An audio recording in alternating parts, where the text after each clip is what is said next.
Ya, oke. Teman-teman, coba kita perhatikan sebentar ya di sini. Kejadian 18 ayat 1 sampai 2 ya. Saya yakin kalian udah sering baca ayat ini, cuma coba perhatikan di sini ya. Tuhan menampakkan diri kepada Abraham. Lalu si Abraham melihat 3 orang berdiri di depannya. Jadi Tuhan menampakkan diri, lalu penampakan diri dari Tuhan yang dilihat oleh Abraham ini adalah 3 orang yang berdiri di depannya. Kalian jangan tergelincir kalau membaca ini ya. Karena ini kan saya cuma kutip di sini ayat 1 dan ayat 2. Nanti kalau kalian baca ayat-ayat sesudahnya, di situ akan jelas bahwa 3 orang yang tertulis di sini, itu 2 diantaranya adalah malaikat, dan 1 orang diantaranya, dia itu yang adalah Tuhan di sini. Gitu ya. Jadi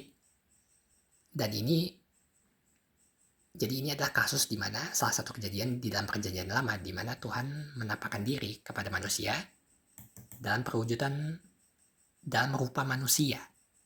Gitu ya. Tapi ini bukan inkarnasi, bukan. Ini salah satu peristiwa yang disebut sebagai teofani, atau ya kalau mau lebih spesifik lagi ada sebutan lain yaitu kristofani ya. Cuman ini masuk ke, kita bisa berdiskusi lebih dalam lagi soal apakah ini kristofani atau teofani, tapi intinya ini adalah kasus di mana Allah menampakkan diri kepada manusia dalam perwujudan manusia sebelum kelahiran Tuhan Yesus. Nah, sekarang coba kita baca ayat ini ya, Yohanes 1 ayat 18. Tidak seorang pun yang pernah melihat Allah. Kalian kepikiran nggak? Kalau tidak seorang pun kalau nggak ada yang pernah melihat Allah, bagaimana bisa di sini Tuhan Allah menampakkan diri kepada Abraham, kepada manusia? Bagaimana bisa? Katanya nggak ada yang pernah melihat Allah. Tapi nyatanya di sini Tuhan menampakkan diri kepada Abraham. Dan kejadiannya kan bukan cuma ini doang. Kalian ingat waktu cerita di mana Tuhan menampakkan diri kepada Abraham di Gunung Sinai? Terus ada juga beberapa kejadian lain selain itu. Ini bukan kejadian satu-satunya. Jadi ada kejadian-kejadian di dalam perjanjian lama di mana Tuhan menampakkan diri kepada manusia. Kalau mau lebih spesifik, Yahweh ya, YHWH. Ada kejadian-kejadian di perjanjian lama di mana Yahweh menampakkan diri kepada manusia.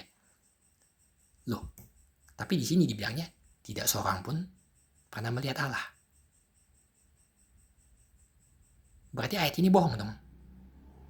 Gimana tuh teman-teman?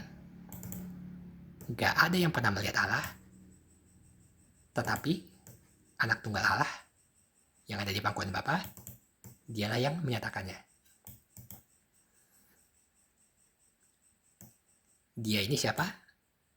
Anak tunggal Allah yang menyatakannya. Menyatakan apa? Menyatakan Allah yang tidak pernah kelihatan ini oleh manusia. Anak tunggal Allah menyatakan Allah yang tidak pernah kelihatan. Anak tunggal Allah ini kan Yesus ya teman-teman. Yesus ini kelihatan. Berarti yang kelihatan menyatakan apa yang tidak pernah kelihatan oleh manusia.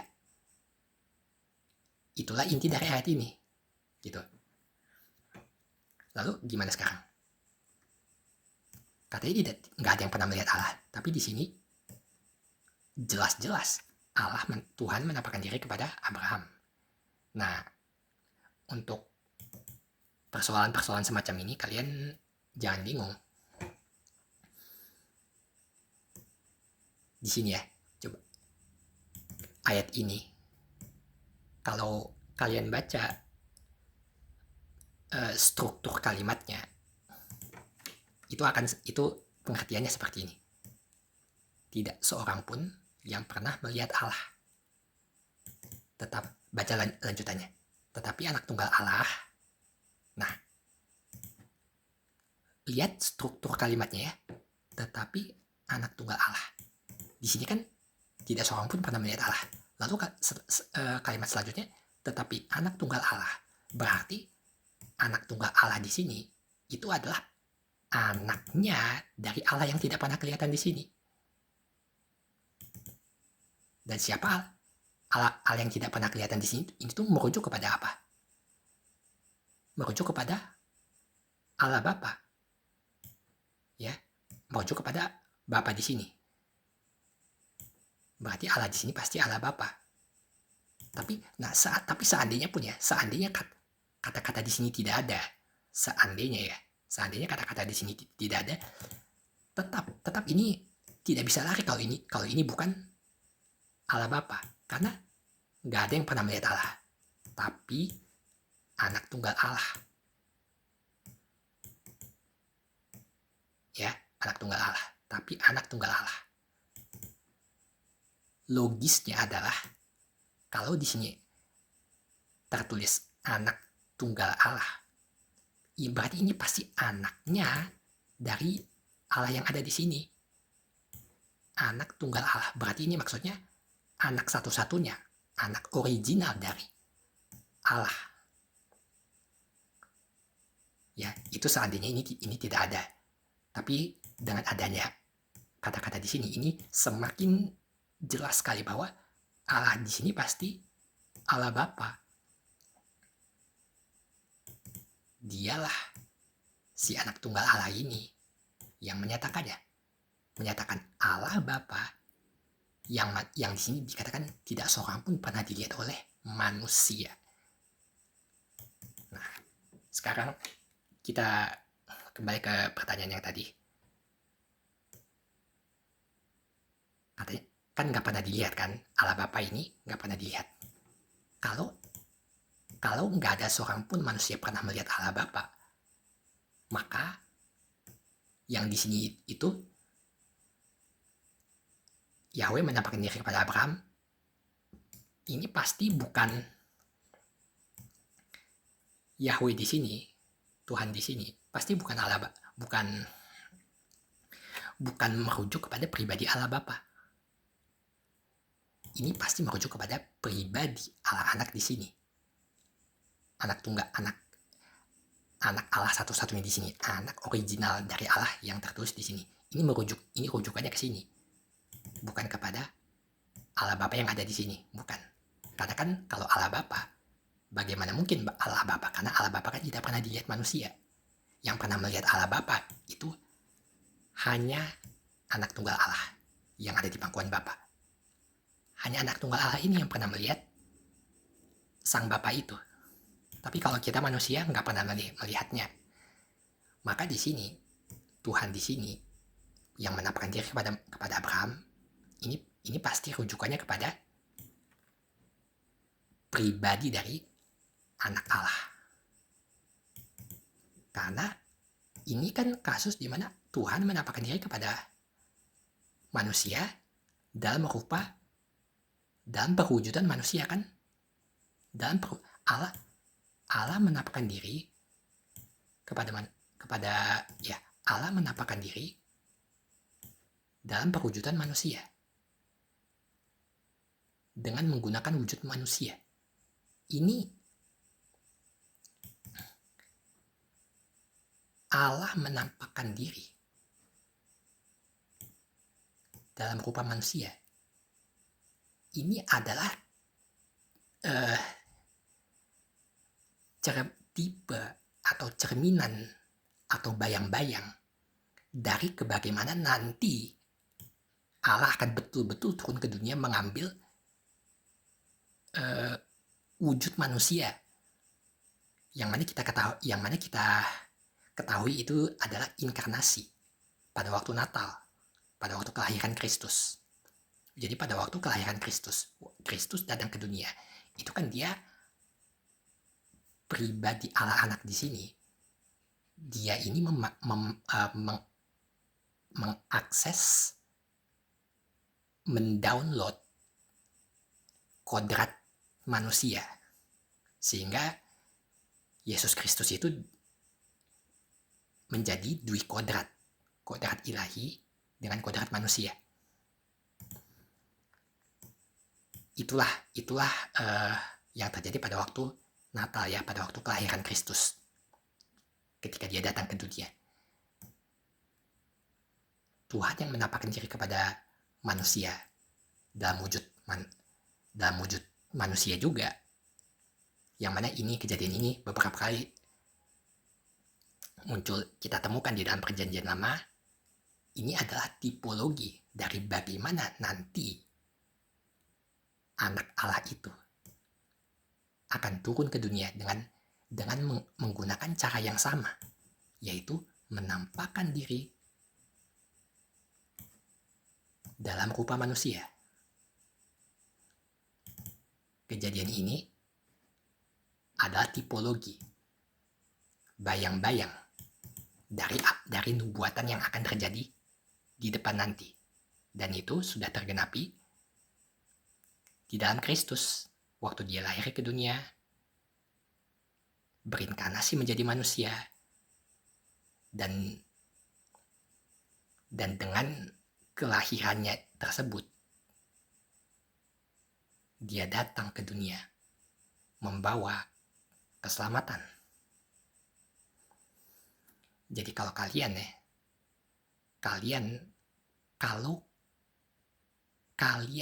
menerima dia, menerima sang anak Allah yang telah lahir 2000-an tahun yang lalu itu, kalau kalian menerima sang anak Allah ini, itu artinya kalian menerima juga keselamatan yang diberikan oleh dia, oleh sang anak Allah ini. Kenapa? Karena dia lahir, datang ke dunia itu membawa keselamatan. Kamu terima sang anak Allah ini, keselamatannya pun akan kamu terima. Kamu menolak dia, keselamatan itu juga tidak kamu terima. Jadi balik lagi teman-teman, setiap kita punya pilihan ya. Setiap kita bebas memilih mau percaya yang mana, atau mau percaya atau tidak. Tapi kalau kalian percaya kepada dia, keselamatan yang datang dikaruniakan melalui anak tunggal Allah yang lahir ini, maka kalian pasti akan bebas dari hukuman atas dosa-dosa kalian. Karena kalau kalian percaya dia, lalu kalian mati nanti, Allah itu Allah Bapa itu tidak lagi memandang kalian sebagai manusia berdosa. Ketika kalian mati nanti ya, bahkan dari sekarang juga ya, kalau kalian sudah percaya dia, terhitung sejak kalian menerima Yesus Kristus, sang anak tunggal Allah ini, kalau kalian menerima dia, datang masuk ke dalam hati kalian sebagai Tuhan dan sebagai juru selamat pribadi kalian semua, terhitung semenjak itu, Allah tidak lagi memandang kalian sebagai manusia berdosa. Dosa-dosa kalian itu sudah tidak lagi diingat-ingat oleh Allah. Tidak lagi diingat-ingat. Allah tidak lagi mengingat-ingat dosa-dosa kalian. Kenapa? Karena Allah itu, dosa-dosa yang kalian buat selama kalian hidup diperhitungkan kepada Kristus.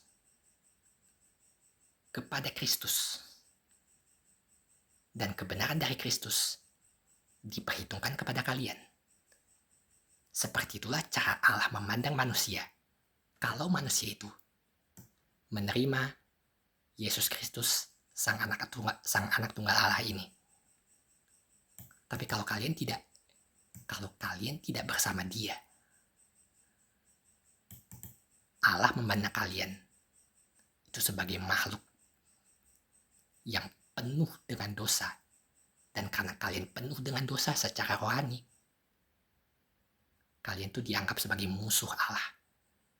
Kalian musuh Allah dan kalian hidup di bawah hukuman. Teman-teman, satu hal yang paling mengerikan yang terjadi di dalam hidup kalian adalah ketika kalian berada di bawah penghukuman Allah dan kalian berstatus sebagai musuh Allah. Karena Allah pasti memusuhi dosa. Setiap kalian punya dosa dan tidak ada yang memikul dosa kalian. Kalau tidak ada yang memikul dosa kalian, berarti dosa-dosa kalian setelah kalian mati nanti, kalian tanggung sendiri. Kalian akan tanggung sendiri akibatnya setelah kalian mati nanti. Inilah konsekuensi kalau kalian mati tanpa Kristus. Tapi kalau kalian mati dengan Kristus di dalam hati kalian, hukuman atas dosa-dosa kalian ditanggungkan kepada Dia, Sang Anak Tunggal Allah ini. Sehingga kalau kalian mati, kalian tidak perlu lagi menerima tanggungan dari dosa-dosa kalian. Dosa-dosa kalian itu disebut hutang di hadapan Allah. Nanti waktu kalian mati, baru hutang itu dilunasi. Dibayarkan kepada kalian dengan dimurkai oleh Allah. Yaitu pada saat kalian masuk ke dalam neraka dan menerima murka Allah di dalam neraka itu. Tapi kalau kalian bersama Dia, kalian tidak bisa, hukuman itu tidak bisa menimpa kalian. Karena hukuman itu sudah ditanggungkan kepada Tuhan Yesus. Dia yang telah mati bagi kalian, bagi dosa-dosa kalian, sehingga kalian tidak perlu lagi menanggung hukuman atas dosa-dosa itu. Dia sudah menanggungnya untuk kalian di atas kayu salib. Kalau kalian terus mengeraskan hati, menolak Dia sampai kalian mati, maka hukuman itu tidak bisa terhindarkan dari kalian. Yesus Kristus, dialah yang telah disalib untuk kalian. Tapi kalau kalian menolak Dia, kalianlah yang nanti harus menanggung penyaliban itu. Kalian yang harus disalib kalau kalian mati tanpa Dia. Setiap kita bebas memilih. Kalian mau Dia yang menanggung penyaliban kalian, atau kalian sendiri yang menerima salib itu. Pilihan ada di tangan masing-masing. Oke teman-teman, Tuhan memberkati. Shalom.